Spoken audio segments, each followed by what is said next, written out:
All right, well, congratulations for making it through the top of the funnel video, where we focused on how we build our Facebook ads and our landing pages and how we went through the iterations, the optimizations of them, so that we can focus on driving a continuously lower cost per acquisition, as well as driving more quality traffic so that we can improve our overall sales ROI or our overall revenue increase. And certainly, you know, focusing on the top of the funnel and is all about the quality of leads and bringing in enough of those leads with enticing enough copy and images and everything else so that we're able to get them down to the middle of the funnel.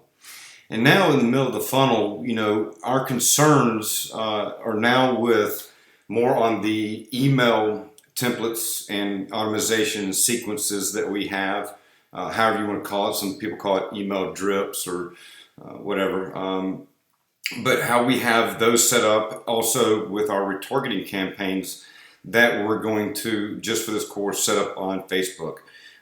Certainly, when you get a little bit more advanced, you can use other channels. I like to use AdWords to layer on additional retargeting opportunities, like running some of my videos on YouTube or Google search. Well, not really so much on the search side, more on like the display network side. So people that are visiting certain web pages and stuff like that, I can get my information in front of them. Now, one of the things you can do with Facebook is obviously with retargeting campaigns is to also include the audience network. So there's other ways to be on channels or on browsers that are outside of directly being on Facebook. So really what we're trying to do here, the idea of a sales funnel is to take someone from the very top, which is up here at the top of the funnel where we have all these crazy headlines to attract them to come to whatever it is that we're looking to have them do on our page. Now, most of the time that's attracting them to come to the page for a free offer in return for their information. When they do that, they give us the opportunity to bring them here in the middle of the funnel. Now, certainly a lot of the people that, are going to, 2, 3, 4% of the people that, even higher, 10%, 15% of the people that opt in at the top of the funnel are going to drop off sooner or later when they hit the middle of the funnel. We could send them one email and they unsubscribe immediately. They may even be ugly about it. I don't know. I've had them say just about everything. You expect everything. Who cares? The idea is, we don't want to, certainly if we have a campaign that's, upsetting them in some way, we would want to reduce it and get rid of it. But the idea of the middle of the funnel is to take the people and let's say who's serious. And you could do this a lot of ways, and we will. We're going to use a lot of methods. But once again, we're going to use two core components, which are going to be emails and retargeting campaigns, retargeting ads on Facebook. And, we'll start off with, how we're going to build that audience and then put those campaigns out and why and when and where we should do this. Obviously, on the email side, we're going to have to go into explaining how we're going to send them emailers, because until someone registers at the top of the funnel, they don't, as soon as they register, they are now put into the middle of the funnel, which we're using the middle of the funnel to go after, providing more information through emails and retargeting campaigns in order to hit that 7 to 9 touch points that we're going to have to do in order to get them to make a purchasing decision from us when their time is right. So the middle of the funnel is a very, very important step. It's where a lot of the attention as well as late in the funnel will be put. Top of the funnel is a continuous process of finding new prospects. Always is prospecting. It's like digging for gold. You're going to continuously dig and dig and dig, and you're not always going to hit pay dirt. But when you do, you know what your expectations of return could be, which brings you down to the middle of the funnel. So once you hit pay dirt, once you find pay dirt at the top of the funnel, now in the middle of the funnel is we've got to dig it up and we've got to harvest it. And to do that, it's providing information and it's being in front of them. It's putting our branded message in front of them on a continuous basis. So, and you'll see this happen time and time again. You'll visit something on Facebook or through Facebook, or you'll go to a web page. Maybe on your phone, you go to, you visit something and now you start seeing ads, from that company. you've clicked on it, maybe you saw, a free video or a free ebook or some free PDF document, cheat sheet, something where you gave your information. Now they have your email, and now they're sending you, hey, check this out, check this video, check this out, sign up for this webinar, do this, do that. And they're leading you through the trust building process. Same thing that I did, in order to onboard you guys, most of you that came onto this.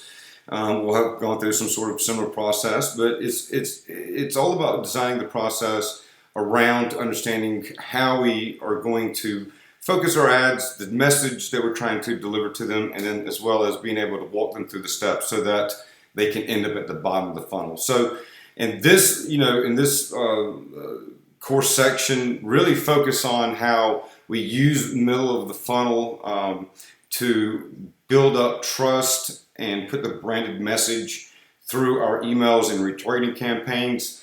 Notice how, once again, we'll use the same iterative type process on our elements on both the Facebook retargeting campaigns as well as the email templates in order to improve our conversion ratio. And when we do these things, once again, it leads to the bottom of the funnel and leads to that sales and acquisition, stuff like that. And, where we can use different things like incentives or, someone has gone to the checkout page, we can bring them back. Because if they've gone to our sales page and then take it to the next step where they go to checkout, we need to bring them back. They're a well-qualified buyer, and losing those people is not acceptable. And that's where we can spend a higher cost per click gladly to make the sale, depending on what our returns are. So everything's based off, what's our price point, what's our expectations for long-term value, LTV, and then being able to translate that into, what is it going to cost us to acquire this customer. Now, top of the funnel is where you'll spend a lot of money, and middle of the funnel is a little different because we're going to use our email list to do this, but the time, no less, is no different in respects of having to continuously test every single thing that you use. So, for example, in the middle of the funnel, we talk about our email campaigns where we'll have like a 15 to 20 template automation sequencing that we're going to set up where we're going to do like a give, then ask type system where we're giving the user valuable information and then asking them, to buy or to, complete this action or check out, a webinar or whatever it is that we're using to engage them with. So we're looking at building that trust, then hitting them with one ask, then going back to the give, ask, give, ask. Now, does that same pattern, should it be applied to everything? No. Is it a starting point? Yes. Once again, everything boils down to how much trust we have to build. How much does our product cost? And obviously, the more expensive it is, the more trust we have to build. But nonetheless, the value and what we're always going after is what is our ROI, and what is our ROI is calculated off of being able to get the LTV, which is lifetime value, versus the customer acquisition cost, CAC.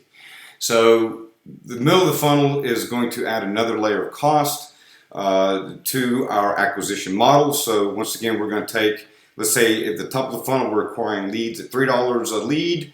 And now we have a middle funnel that's going to cost us, both from looking at the cost on the email server side, as well as the cost of the retargeting campaigns. So in this course lesson series, pay attention to the courses.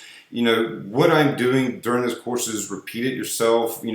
Take the time to build the campaigns, to think through the things that I'm showing you, and then do it yourself. Practice makes perfect, and the only way you can, get to where you can do these things together and understand them the best is by repeating it. So take your time to go through this, as well as the other courses. This is meant to take, month, 2 months, 3 months, 6 months, a year to go through and learn and to master. And like everything, there's always something more you're going to learn, and every day is a new learning experience. So take it for what it's worth and do the practice and really follow and see if you can take the message of what I'm driving home on each one of these lessons and practice it over and over again.